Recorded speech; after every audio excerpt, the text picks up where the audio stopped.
Nous allons commencer. C'est un groupe de panélistes très intéressant.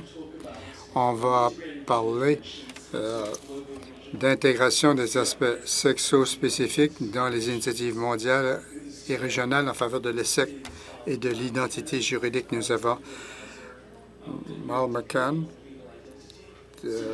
Sir John Murkich, chef statistique démographique, division des statistiques de l'ONU. Gemma Van Haldren, directrice de la division des statistiques du CES-NEUPA, et Tom Morrell, directeur de Data Ready. Étant donné que le temps nous manque, on va passer directement. Tout le monde connaît ces conférenciers. On va demander à Sir John de commencer à passer la discussion et ensuite on aura les questions. Merci, Sir John. Merci, chers collègues. C'est un privilège, cette occasion, de vous parler à la fin de la deuxième journée de cette conférence.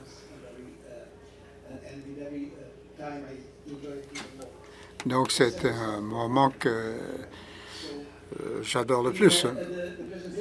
La présentation qu'on veut vous présenter, allusion au programme d'identité juridique.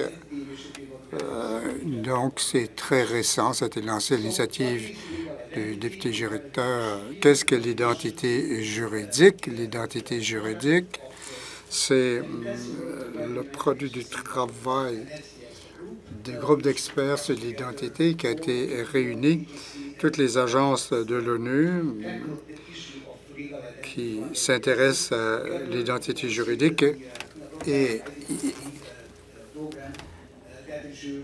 le programme qui met l'accent sur les documents d'identité juridique des pays. On va voir dans la définition qu'essentiellement, l'identité juridique est conférée à une personne à la naissance avec le certificat de naissance émis par l'État civil. Donc, il est retiré à la mort de la personne. Et lorsque la personne n'a pas de connaissance, alors l'identité juridique ne peut être conférée par une agence autorisée. Pourquoi on a toute cette discussion sur l'identité juridique? Le but, c'est de s'assurer qu'on aborde ça du plan juridique des tribunaux et des naissances à la naissance et qu'on parle strictement de l'émission des documents qui confirment l'identité unique juridique de chaque personne sur la planète. C'est pas facile d'arriver à ce genre de consensus dans les différentes composantes, les différents éléments du programme, surtout que l'enregistrement civil ne fonctionne pas dans 50 des pays et il y a des millions de personnes qui n'ont aucun document juridique.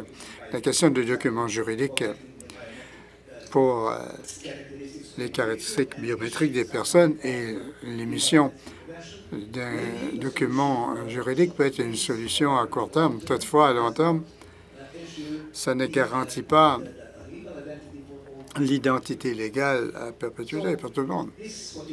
Ce que vous avez devant vous, c'est un modèle du programme de l'ONU sur l'identité juridique. On dit que les pays devraient le mettre en œuvre d'ici 2030 ou plus tôt pour s'assurer qu'on ait l'enregistrement universel et la production de statistiques exhaustives et garantir l'identité juridique à tous. À droite, vous verrez les autres éléments et ce que nous avons, des éléments sur les divorces et d'autres événements comme l'adoption qui est intéressant étant donné les conséquences pour la personne visée. La deuxième colonne est formulaire. La troisième colonne, c'est le système d'enregistrement civil qui communique l'information et qui communique l'information pour l'identité juridique et à l'extrême droite, on voit de la production des statistiques d'état civil. Alors voilà le modèle qui s'assure l'enregistrement universel de tous les événements d'état civil dans les systèmes d'enregistrement et qui assure l'émission de documents d'identité juridique unique pour chaque personne visée. Les trois éléments sont là. Alors, on a parlé d'enregistrement civil. Pour ce qui est de sources de statistiques d'état civil, mais la fonction primaire liée à deux composantes, qui est la gouvernance, la bonne gouvernance, et le deuxième, ce sont les droits de la personne pour s'assurer les droits de la personne, l'accès au service, le droit à une nationalité. Toutes ces choses-là sont essentielles pour le système d'enregistrement d'état civil. Bien sûr, c'est très important, mais c'est secondaire. C'est un sous-produit du système d'enregistrement d'état civil dont le but est vraiment selon les circonstances juridiques du pays. Donc, c'est une explication abrégée du groupe de travail de l'ONU qui a été organisé il y a 2 mois.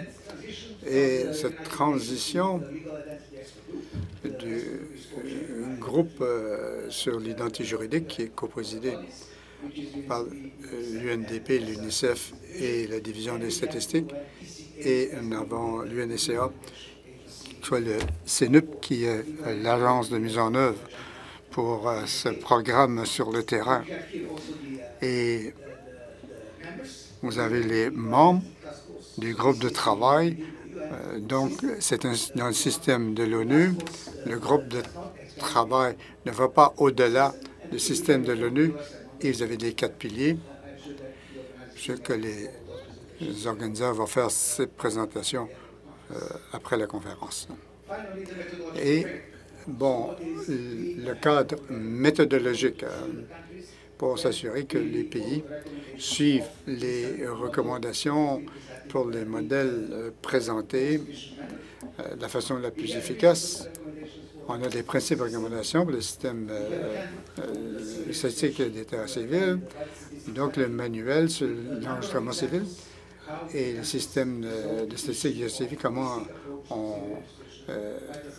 règle les problèmes logistiques et législatifs. Et, il y a une composante importante également, le cadre législatif qui met l'accent sur les besoins pour l'enregistrement civil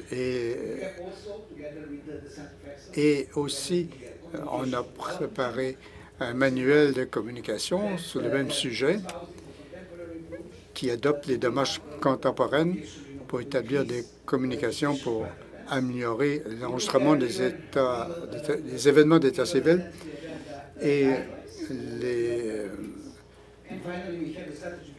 on a le document stratégique sur la façon de mettre en œuvre ces programmes. Et pour mettre ça en perspective, nous avons entrepris un projet pilote dans 13 pays africains et c'est en plein déploiement présentement et on va vous donner plus d'informations là-dessus. Mais présentement, ce qu'on est en train de faire, c'est s'assurer qu'on met en œuvre le plan opérationnel pour le programme de l'ONU sur l'identité juridique dans un pays où l'enregistrement civil ne fonctionne pas, où il n'y a aucun lien entre l'enregistrement de données, les statistiques d'état civil et les systèmes de gestion ne sont pas interreliés avec les autres systèmes. Il faut s'attaquer simultanément à ces 3 éléments. Le pays peut, d'ici 2030, répondre aux objectifs du Forum de l'ONU sur l'identité juridique. Merci. Merci beaucoup, Sir John, pour cet exposé exhaustif de la nouvelle initiative sur l'identité juridique. Donc, on parle de Tom Morrell de Data Ready, dont on a beaucoup entendu parler au cours des 2 derniers jours, ces initiatives pour l'intégration de l'ESSEC et et d'autres systèmes. Donc, c'est une opportunité importante pour l'inclusivité et pour atteindre ceux qui sont laissés pour compte. Je me demande si vous pouvez nous parler des risques potentiels cette intégration et surtout comment, en tant que mouvement, on peut peut-être progresser d'une façon qui assure qu'il y a un équilibre entre l'opportunité et les risques lorsqu'il s'agit de l'identité et les systèmes Essex pour assurer l'équité entre hommes et femmes. Merci beaucoup pour ce survol. C'est une initiative très intéressante et c'est bien de voir que tout ça a fait l'objet de réflexion. C'est très bien avancé. Il y a quelques réflexions qu'on peut faire. D'abord, ça peut s'appliquer à votre travail, d'autres pas. Je ne suis pas trop familier, alors c'est pas une critique, mais seulement refléter de façon plus générale ces questions de point de départ est tout à fait correct, comme Surgeon l'a mentionné. Il y a plus de millions de personnes dans le monde qui n'ont pas d'identité. Il faut s'assurer qu'il y ait une identité juridique qui soit reconnue par la loi. On sait ce qui peut se produire en l'absence de carte d'identité ou d'identité juridique, bien sûr. C'est reflété dans ce SCG.9. Mais des questions peuvent se poser, surtout l'intersection d'identité juridique et des droits de la personne. On a fait allusion au cours des 2 derniers jours. Il y a 2 domaines en particulier que je veux souligner présentement. Et c'est peut-être le moment opportun de le faire alors que ce cadre commence à être mis en œuvre et testé. D'abord, il faut être prudent lorsqu'on explique et présente ces initiatives, surtout aux responsables de politique ou aux technocrates qui connaissent plus les systèmes. Un système n'est pas un service. Le développement de systèmes d'information de gestion avec les SEC et les moyens numériques n'est pas un service en tel. C'est un moyen pour pouvoir offrir un service plus efficace aux citoyens. Il y a une tendance, et ça a été le cas des dernières années, de penser que les solutions techniques comblent les lacunes et d'un service en soi, mais ce n'est pas le cas. Il faut être très conscient de cette dimension, la dimension humaine, la nécessité de renforcer les capacités, d'offrir de la formation lors de ces développements pour s'assurer que ces systèmes qui vont être mis en œuvre peuvent générer des efficacités et faciliter l'habilitation des gens et pas devenir seulement un fardeau technocratique ou bureaucratique. Deuxième chose, ça revient à la discussion des derniers jours. Je ne connais pas le contenu des documents qui ont été produits, mais je suis heureux de ce que Surgeon a dit concernant ces liens qui permettent d'habiliter les gens. Et il faut être très gentil dans le langage qu'on utilise lorsqu'on invite les gens dans le système et lorsqu'on numérise leur information. Je veux partager une histoire personnelle. Je suis un enfant illégitime. Mes parents ne sont pas mariés et sont juste restés ensemble quand j'ai eu 10 ans, il y a 4 ou 5 ans, que ajouté le nom de mon père à mon certificat de naissance. Je suis citoyen britannique, faire ça au Royaume-Uni, c'est assez simple. Maintenant, j'ai dû vérifier en Grèce où mes parents habitent et mon père est citoyen grec. Ils ont mes parents ont dû signer une déclaration statutaire pour légitimer un enfant né hors du lien du mariage. Et le libellé m'a vraiment frappé parce que mes parents ont dû déclarer que j'étais le produit de connaissances carnales extramaritales. Donc, ça sonne aussi bizarre en grec qu'en anglais. Mais, et on a eu bien du plaisir avec ça. Mais pour les femmes en particulier qui sont plus conservatrices et religieuses, ce qui est vrai dans le nord de la Grèce où on habite, Ça aurait été très humiliant de signer une telle déclaration. Et je pense que c'est très important le langage qu'on utilise pour recueillir des données. Mon conseil, afin d'équilibrer tous ces droits, bien sûr, il faut continuer des systèmes numériques, mais en ce faisant, il faut s'assurer qu'il y a un message très clair que les solutions numériques, ce ne sont pas des services et que le langage utilisé pour la capture de données doit également tenir compte des droits de la personne et des sexes également. Merci beaucoup, Tom. Je passe brièvement à Noel McCann. Il y a toute une série d'initiatives qui sont très liées au système d'état civil et au système biométrique d'identité et qui fonctionnent de façon autonome et indépendante. Moi, est-ce que vous pourriez nous expliquer un peu les tensions et les opportunités concernant les ESSEC et le renforcement de l'identité juridique? Donc, pour expliquer le potentiel de la démarche holistique pour l'identité juridique, là que c'est basé dans une démarche basée sur ces éléments-là. Quels sont les risques d'adopter une démarche plus étroite à l'identité juridique qui ne tient pas en compte de cette démarche plus vaste et comment peut-on composer avec ces risques? Pendant 20 ans, j'ai fait une carrière dans le soutien démocratique et les élections démocratiques et aussi l'enregistrement biométrique des électeurs, et ce qui m'a amené dans l'espace identitaire où je travaille depuis 5 ans, qui suit beaucoup de gouvernements qui disent finalement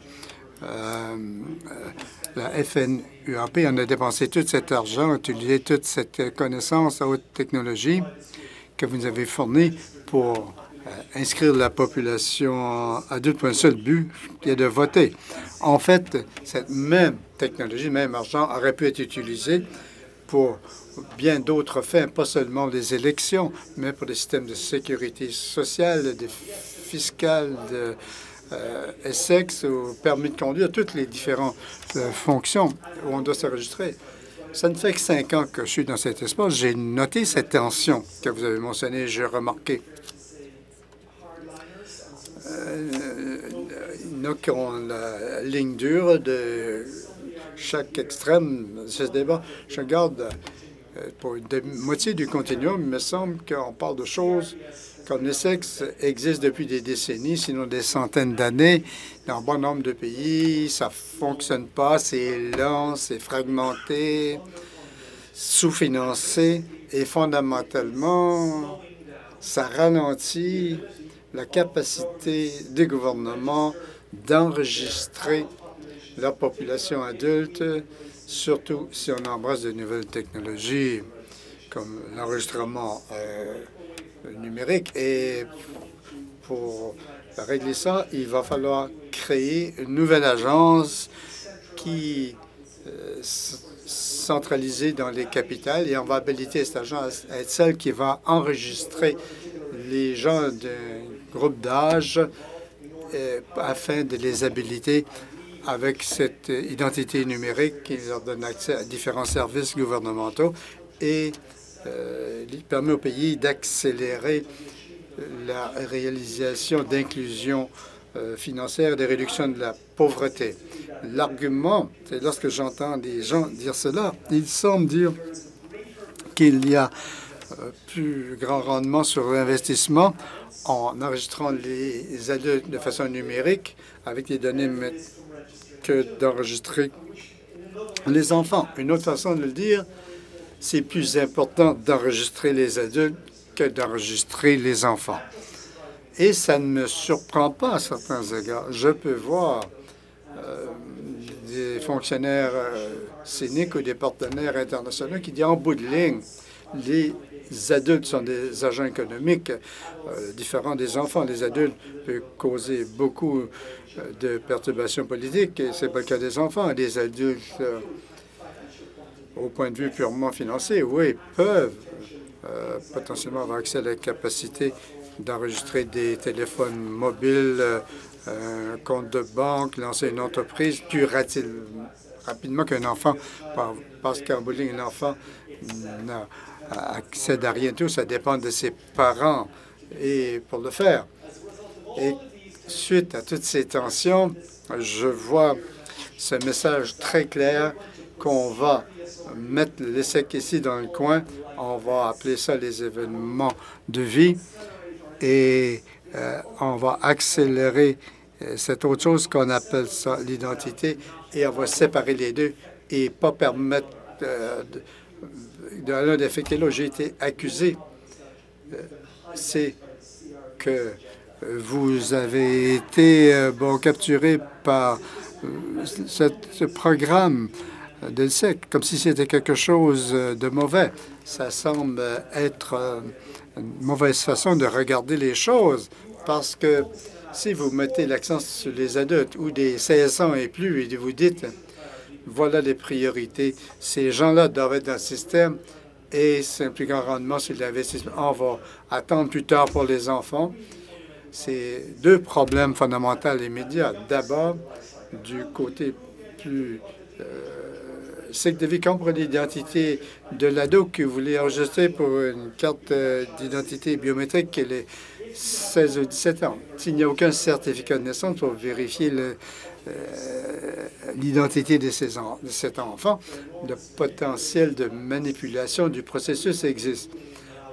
On a fait des projets depuis plusieurs années et la phase 2, maintenant, ça implique l'enregistrement des enfants pour essayer de les mettre dans le même système que les adultes. Mais le système maintenant dépend de témoignages maintenant pour vérifier l'identité des ados. Et pendant ce fait, dans un pays tel que la Malawi, il y a une confiance dans les aînés du village pour vérifier. Et s'ils disent c'est l'enfant, c'est bel et bien cet enfant, parce que je connais la famille, on fait confiance. Mais cela ne va pas fonctionner pour l'Afghanistan, la Syrie après la guerre, dans des pays qui ont souffert beaucoup de politiques identitaires et de manipulation. Et au final de ce cycle de vie, comment est-ce qu'on enregistre les personnes qui ont déjà décédé, surtout si votre registre n'est pas lié avec les enregistrements de naissance? Un des architectes de registre identitaire m'a dit, je lui ai posé comment est-ce qu'on enlève les gens morts de la liste. Il m'a dit, on ne peut pas le faire et c'est pas important parce que on ne peut pas prendre cette information et on va pas s'occuper d'enlever les gens décédés de cette liste. Une base de données qui est pleine de gens morts perd une crédibilité. Et je me préoccupe de la confiance globale que les gens vont avoir dans un système et dans une base de données qui est plein de gens morts au final. Merci, Niall, de nous avoir fourni ce survol par rapport à ESEC et identité légale. Maintenant, nous allons changer de vitesse et nous allons regarder à ce qui se passe sur le terrain. Et on comprend que on est là en plein milieu de cette décennie pour l'enregistrement et statistique de l'État civil en Asie-Pacifique. En octobre, il y aura une réunion de ministres de cette région qui sont responsables de l'enregistrement statistique de l'État civil. Et c'est une belle occasion de regarder ce qui a été fait, les réussites, et aussi de regarder les défis qui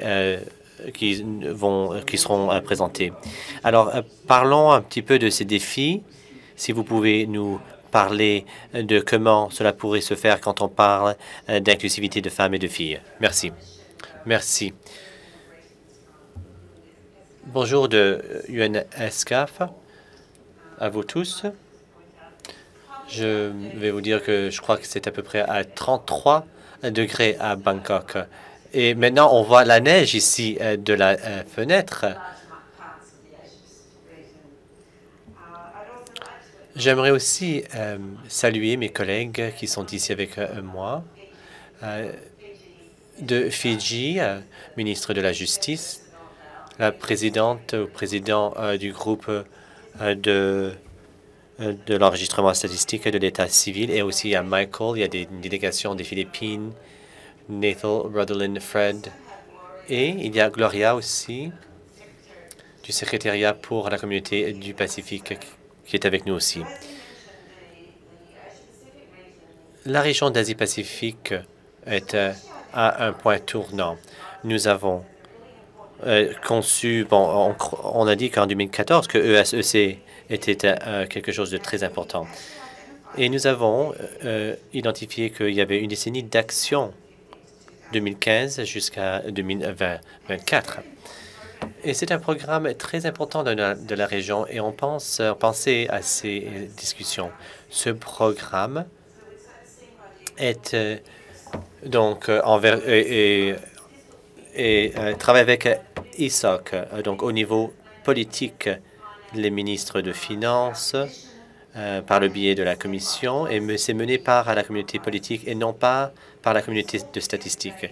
Et vous l'avez vu hier dans un discours que dans les pays tels que les Philippines, ils ont adopté des décrets du président qui reconnaissent ce fait. Alors cela provient du niveau politique quand on regarde les ESEC. Là, c'est en plein milieu de cette décennie. Et bon, vous êtes tous bienvenus à venir à Bangkok et de vivre notre hospitalité. Il y a plusieurs partenaires qui seront là, UNICEF, FNUAP, entre autres, Centre d'excellence. Bon, il y a toute une liste et c'est véritablement un partenariat. Alors, qu'est-ce que les pays nous disent? Alors, on a l'information de plus de 58 pays et on est fiers du progrès qui a été documenté sur les naissances. Il y a eu des améliorations importantes pour les enregistrements. Pour les mères célibataires, bon, elles ont moins d'obstacles. Les obstacles pour la documentation des hommes et des femmes sont surmontés. Et pour les certificats de naissance, bon, il y a des défis par rapport aux différences culturelles, pas forcément des défis sexospécifiques. Pour la mort, les décès, il y a des disparités par rapport au genre dans plusieurs pays. On identifie cela parce que ces pays essayent de fournir des statistiques essentielles par les enregistrements et non pas par des sondages. Alors, quand on utilise des données qui proviennent des enregistrements, on commence à voir la disparité de genre. Pour l'identité légale, il y avait une confusion de ce que ça voulait dire. C'était certainement pas sur le programme il y a 5 ans quand on avait débuté ce travail. Et je crois que c'est important, c'est bien qu'il y a un groupe d'experts de l'ONU qui traite de cela. On vous remercie sincèrement d'avoir apporté des éclaircissements à cette définition de ce que cela veut dire. Dans les pays, on a posé la question d'avoir une approche holistique à l'enregistrement statistique de l'État civil. Le cadre qui existe dans la définition sera une bonne contribution pour souffler de l'air dans cette conférence. Un autre objectif de cette décennie, c'est d'avoir des meilleures statistiques dans les enregistrements. Hier, je l'ai dit qu'on dépend de sondages, le DHS pour les statistiques essentielles. Ce matin, en fait, j'ai entendu d'un collègue de UNICEF a dit qu'il y avait donc une suggestion il y a 40 ans de faire une telle chose en tant que mesure temporaire.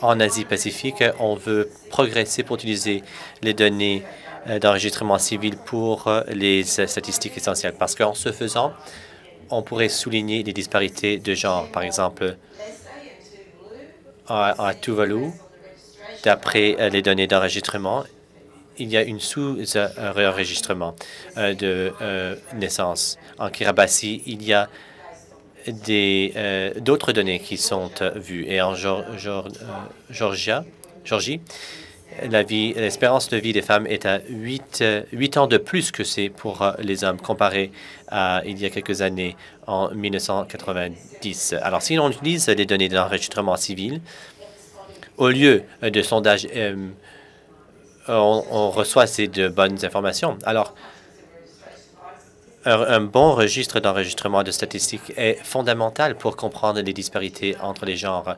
Ces informations qu'on ne peut pas tirer de sondage. Merci beaucoup. Merci, Gina. Passons maintenant à l'Afrique. Namakan pourrait nous donner une mise à jour.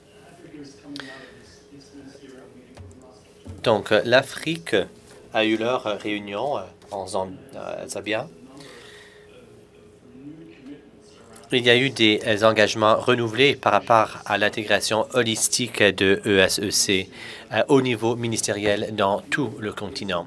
Est-ce que vous pouvez nous donner une mise à jour de ces engagements et comment est-ce que le groupe de travail de l'ONU soutient les gouvernements en Afrique pour faire avancer ce programme? Merci. Cette question, ça serait répondu par William, mais il ne pouvait pas venir aujourd'hui. Alors, c'est pour ça que je suis là pour aborder cela. Nous sommes très contents à UNDP que le secrétariat général voulait que la Commission économique de l'Afrique mène le soutien sur cette identité légale. Et c'est approprié d'après nous. Il y a eu des engagements qui ont été faits à la conférence dans le programme pour la mise en œuvre de ESEC qui a eu lieu en octobre passé. Et il y a eu une exposé et on a parlé de plusieurs pays où des collègues de cette commission, ces collègues visitent les États membres pour évaluer quel est l'état du niveau de ESEC et s'il y a des systèmes, quelles sont les initiatives qui existent, un registre national ou pour les identifications, et quelle est l'intégration et interopérabilité. On peut utiliser n'importe quel terme pour décrire ce qui se passe entre les initiatives. Est-ce qu'il y a une portée pour une meilleure interopérabilité? Est-ce que le gouvernement veut essayer d'avoir ces deux systèmes qui travaillent ensemble? Et oui, pratiquement, est-ce qu'il y a une volonté dans la communauté internationale pour soutenir ces efforts? Manifestement, la Banque mondiale fait beaucoup de travail dans plusieurs pays en Afrique par le biais de soutien, identification et dans leur programme. Et ils font ça, ils sont à Washington, mais oui, ils jouent un rôle très important pour faire avancer ce programme tout en travaillant ensemble avec nos partenaires internationaux, comme le DSG a fait. Et on veut travailler avec la Banque mondiale pour le programme d'identité en Afrique. En fait, les pays qu'on visite actuellement ont été choisis en utilisant une série de critères qui, par exemple, les taux de registre de naissance qui sont au-delà de 50 et d'autres pays ou moins de 50 Et il y a d'autres pays qui avaient besoin de soutien. C'est pour ça que nous avons trouvé 13 pays où on fait des évaluations. Est-ce que ça veut dire que après cette évaluation, il y aura 13 programmes pour tout résoudre le problème d'identité ESEC dans ces pays? Non, absolument non. Mais en réalité, il est fort probable, idéalement, à la fin de cette année, on aura créé une initiative de l'ONU et de la Banque mondiale dans 3 ou 4 pays qui vont nous permettre d'arriver à un but avec l'aide de la société civile et d'autres partenaires. Il y a d'autres aussi qui pourraient être des parties prenantes qui pourraient aider. Et surtout si on veut renforcer la confiance publique et avoir un registre identitaire national, il faut avoir cette participation. Alors, l'ONU et la Banque mondiale, l'interaction entre les deux, qu'est-ce que ça veut dire? Ça veut dire que la Banque mondiale aura choisi un programme avec le gouvernement et l'ONU aussi pourrait participer à faire d'autres choses, à mettre en œuvre d'autres parties de ce même projet pour faire le lien entre les entités, ou la Banque mondiale pourrait continuer le financement de leur projet et ensuite l'ONU pourrait fournir des conseils juridiques ou de l'aide technique, mais sans beaucoup d'argent qui est mis dans le processus. Ou un troisième modèle pourrait être que la banque, avec l'accord du gouvernement, pourrait financer l'ONU pour que l'ONU puisse mettre en œuvre le projet. Voilà des modèles qui pourraient être possibles. Et j'aimerais dire qu'à la fin de cette année, nous allons concevoir ces projets avec les gouvernements et la société civile. Et on va voir où l'ONU va devoir trouver des fonds pour mobiliser des financements par leurs partenaires, non seulement des gouvernements, mais aussi des autres groupes, tels que le Gates Foundation, entre autres. Merci, Niall. J'ai d'autres questions pour le panel, mais je vais devoir passer aux gens dans la salle pour poser des questions. Je vous invite ici dans la salle et ceux qui se joignent à nous en ligne de participer, de poser des questions. On a 2 micros ici. Est-ce qu'il y a des questions, des commentaires des gens ici? Laurie, allez-y. Ou si d'autres veulent participer, venez au micro. Je m'intéresse aux 13 projets pilotes dans ces pays. Ces projets sur l'identité légale. Et aussi les pays du Pacifique s'intéresseraient beaucoup à ces projets. Alors, en tant que projet pilote, je crois que ça serait utile pour ces pays. Est-ce qu'il y a une autre question? Shaida, allez-y. Bon, on a un avocat devant nous, alors je vais vous poser une question. Il y a 2 avocats, en fait, ici, oui.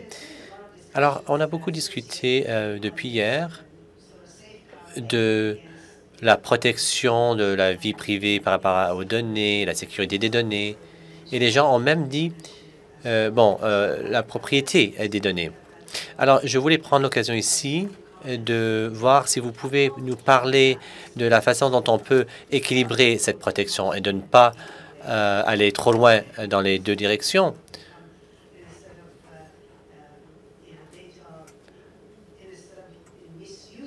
On ne veut pas que les données soient mal utilisées et même oubliées. Merci, Shaida. Niall, vous voulez commencer? J'aime bien parler de mon propre pays. Et c'est ça ce que j'aime faire à ces conférences comme ça. Et comme ça, je ne vais pas offusquer les autres. Et je sais que nous n'avons pas tout fait de la bonne façon en Irlande. Bon, chez nous, nous avons présenté une carte publique. Bon, on n'a pas bien nommé. C'est comme une carte nationale. Bon, les personnes, on n'aime pas cette idée de carte nationale d'identité. Bon, on a rejeté cette idée au Royaume-Uni en 2010. Et une des fautes que nous avons commises en Irlande, bon, on n'a pas bien fait avec les votes électroniques, mais nous n'avions non plus eu de consultation publique avec les personnes, les gens, les citoyens, pour leur dire pourquoi faisons-nous cela et qu'est-ce que nous voulons réparer. Et quand vous n'avez pas cette conversation avec le public, surtout par rapport aux choses reliées à la collecte de données et peut-être mélanger ces données avec d'autres bases de données pour potentiellement créer un échec par rapport aux données des citoyens. Si on n'explique pas aux gens pourquoi on fait ce travail, quel est le but et leur donnée sera utilisée pourquoi, je crois que c'est voué à l'échec dès le début. Alors, ce qu'on peut faire, et je crois que ça serait utile pour plusieurs pays, et c'est une des raisons pour laquelle je suis frustré du fait que nous ne parlons pas de gouvernance, de modèle de gouvernance institutionnelle, surtout quand on parle de ESEC et la gestion d'identité. On ne parle pas des avantages d'avoir des commissaires légaux, des ombudsmen, une personne dans un pays où on peut se tourner, vers qui on peut se tourner pour leur poser des questions sur des données, où les gens peuvent faire des plaintes, où il y a une transparence, où les gens puissent avoir une indemnisation du gouvernement, un gouvernement qui pourrait enquêter sur pourquoi, qu'est-ce qui s'est passé avec leurs données. Pour moi, c'est une chose qu'on devrait faire, qui devrait aller de pair avec la mise en œuvre de nouveaux systèmes identitaires ou des systèmes de ESEC.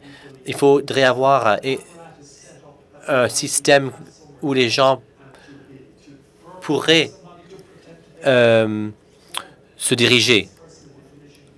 Un commissaire d'information, bon, ça serait facile à faire, ça. Et ça serait facile pour tout le monde, les gouvernements, la société civile et les individus. Bon, vous voulez parler aussi de la protection de données?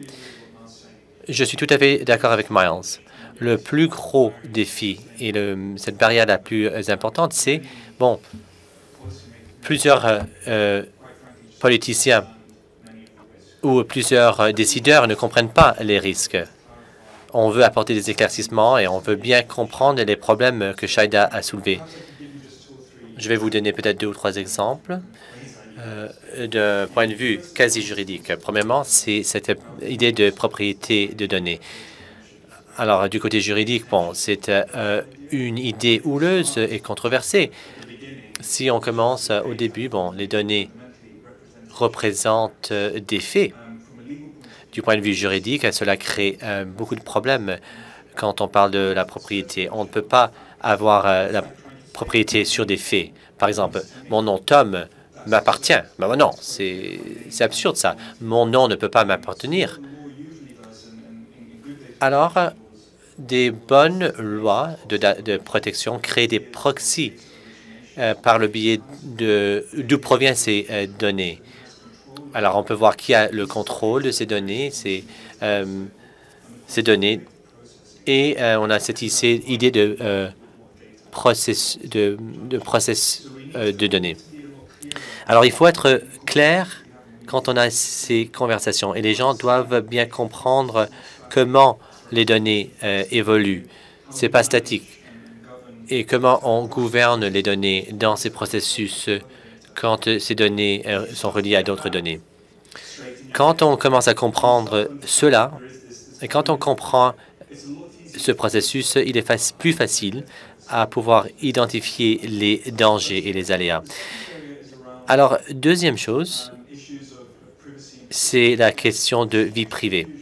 Il y a beaucoup de confusion, d'après ce que je sache, là-dessus. Les gens croient que ce sont des points fixes. Alors, je vous donne un exemple de mon nom. Alors, les données personnelles, bon, disons qu'on a un registre au Royaume-Uni et mon nom, Thomas Orrell, pourrait être utilisé, bon, 50 fois. Bon, cela n'est pas de données personnelles, parce que si c'est le nom simple comme ça, sans les attributs, bon, sans l'information de date de naissance, adresse, etc., si c'est seulement mon nom, Tom Orrell, ce n'est pas des données personnelles. Mais s'il y a un registre en Burkina Faso et mon nom apparaît et il y a seulement une entrée pour Tom Orrell, il est fort probable que ça sera des données personnelles et ça serait facile pour que quelqu'un puisse m'identifier. Alors, cette idée de données et avec la vie privée est spécifique au contexte. Plus de points de données sur une personne, plus c'est probablement sensible. Cornelius et moi avons parlé de cela avant. Les données sensibles représentent des données personnelles qui ont été utilisées pour la discrimination, sexualité, croyances religieuses, etc. On disait que, bon, on se demande que la cause de la mort sur un certificat pourrait être des données sensibles. Bon, il n'y a pas de réponse spécifique.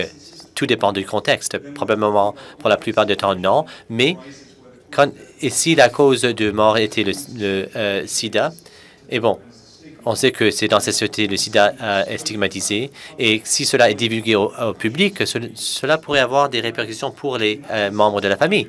Et dans cette circonstance, ça serait des données sensibles. Alors, il faut avoir une discussion concrète sur la définition de ces termes.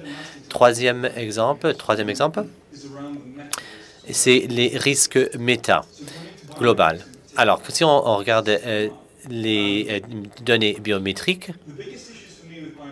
bon, le plus gros problème, c'est les gens confusent les mesures biométriques avec l'identité. Les mesures biométriques sont une façon de authentiser l'identification de quelqu'un. Pourquoi est-ce important? Quand on regarde les mesures biométriques par les points de vue de vie privée, on pourrait faire la confusion de principes. C'est-à-dire, oui, c'est un bon outil pour vérifier l'identification. Il faut être conscient du fait que ça ne veut pas dire qu'on devrait avoir des empreintes digitales, de prendre des échantillons de ADN. Nous n'avons pas besoin de toutes ces choses. On a besoin de deux ou trois choses. 2 points, ça suffit pour pouvoir identifier quelqu'un.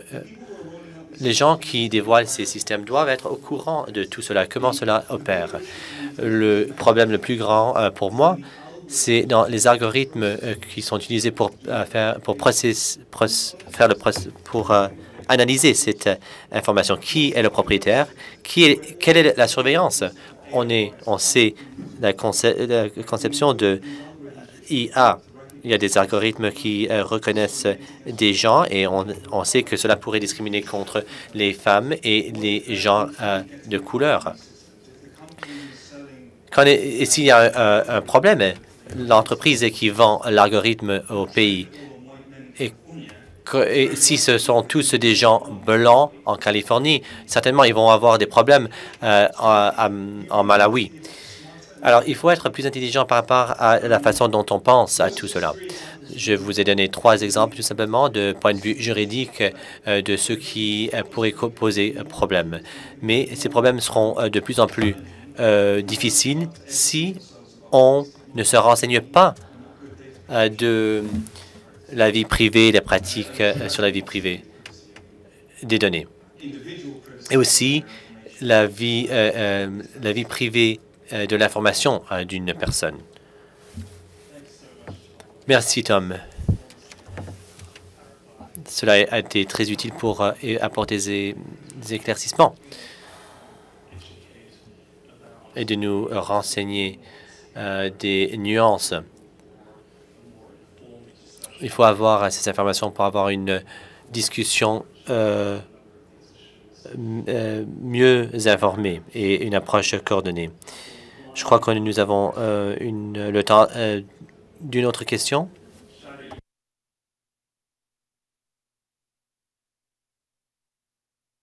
Alors, je vais poser la question moi-même. C'est pour John Markage. Nous avons beaucoup entendu au cours des 2 derniers jours de normes sociales et les facteurs de comportement qui motivent l'invisibilité de femmes et des filles par rapport au système ESEC. Et Tom vient de dire plusieurs choses là-dessus par rapport à que les choses deviennent de plus en plus compliquées, surtout dans la transition à ces systèmes numériques et à l'authenticité de mesures biométriques. Pourriez-vous nous expliquer comment vous voyez tout cela? Quels sont les défis? Comment pouvons-nous mieux s'attaquer à ces obstacles? Pour ce qui est de la surveillance des systèmes dans le monde, bon, il faut s'attarder sur plusieurs points. Premièrement, la disparité entre les normes sociales et la loi. il faut se pencher sur le cadre juridique. S'il n'y a pas un cadre juridique fait de manière non biaisée, bon, ça serait difficile de mettre en œuvre le système et de changer le comportement de la population. Même quand la loi est bien organisée, la législation est bien organisée, il faut surmonter ces obstacles dû au fait qu'il y a une stigmatisation, il y a des normes sociales. Vous avez parlé de la cause de mort sur un certificat et nos normes internationales nous évitent de faire cela, de mettre cette information sur un certificat à cause de la stigmatisation. Mais c'est pas le cas pour plusieurs pays. Et même l'information se trouve dans les journaux. Cela va à l'encontre de la loi, mais cela fait partie des normes. Comment surmonter cela? Bon, il faut sensibiliser les gens. Les gens doivent comprendre les conséquences de ne pas respecter la loi. Mais ce qui n'est pas discuté, mais est efficace, c'est les incitations. Les incitations fonctionnent très bien. Et dans plusieurs pays, dans quelques provinces, par exemple, la famille du décédé reçoit de l'argent pour les dépenses de funérailles. L'enregistrement de mort augmente et c'est une façon de surmonter ces normes culturelles.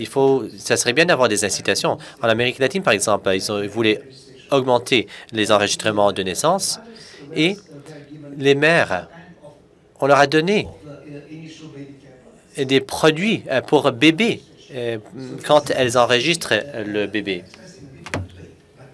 Ça peut être exprimé différemment, mais c'est jamais discuté comme stratégie dans un pays donné. On parle de pénalités, mais on ne parle pas des incitatifs. Et finalement, je n'entrerai pas trop dans les détails. Le fait que c'est un service gouvernemental qui doit être offert et quelqu'un doit être responsable s'il n'est pas livré. Donc, il doit appartenir au gouvernement, ça doit être obligatoire, mais de part et d'autre, de la part de la population, d'enregistrer, mais du gouvernement de fournir les facilités pour offrir ce service. Et c'est quelque chose qu'on met au centre des activités, mais qu'on doit souligner davantage que c'est la responsabilité fiduciaire du gouvernement qui ont signé des traités internationaux.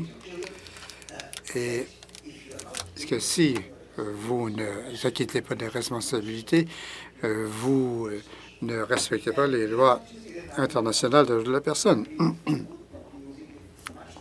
On pourrait utiliser un argument pour s'assurer que les arguments comprennent leur responsabilité d'offrir ce service à ces populations. Merci, Sir John. Et merci à nos panélistes et surtout d'avoir partagé avec nous.